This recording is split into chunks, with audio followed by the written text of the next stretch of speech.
Sualım olacak Allah'ın izniyle. Tövbe edenden sonra namaz kılmak şart mı? Bismillahirrahmanirrahim. Elhamdülillahi Rabbil alemin. Ve salatu ve selamu ala eşrafil enbiya ve seyyidil mursalin. Nebiyyina Muhammedin ve ala alihi ve ashabihi ecma'in. Esselamu aleyküm ve rahmetullahi ve berekatuhu. Aleykümselam ve rahmetullah. Əziz qardaş, tövbə edərkən namaz qılmaq şərt deyil. Lakin tövbə namazı qılmaq müstəhəbdir. Müstəhəbdir nədir? Savablı və tövsiyə edilən bir əməldir. Çünki Rasulullah sallallahu aleyhi və səlləm buyurur ki, bir bəndə günah işlətdikdən sonra dəstəmaz alıb 2 rükət namaz qılsa və Allahdan bağışlanma diləsə, Allah onun günahını bağışlayar. Hədisi Tirmizi və Əbu Davud rivayət etmişdir.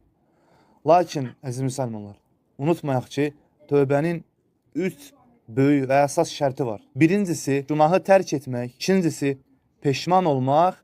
Üçüncüsü, bir daha etməməyə qərar vermək. Lakin namaz qılmaq, əziz müsəlmanlar, yəni tövbə etmək üçün namaz qılmağın bu şərtlərə daxil deyil.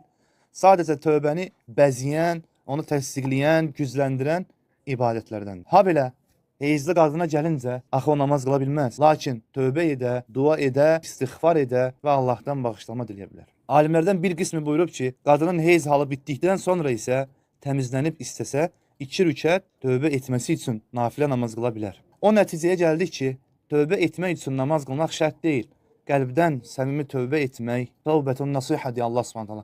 Səmimi qəlbdən tövbə etmək kifayətdir. 3 şərti oldu. Birincisi, günahı tərk etməyimiz, ikincisi, peşman olmağımız, üçüncüsü, bir daha etməməyə qərar verməyimiz. Subhanakallahumma rabbana və bihamdik, əşhədu an la ilahe illa ent, əstəğfiruka və ətubu ileyk.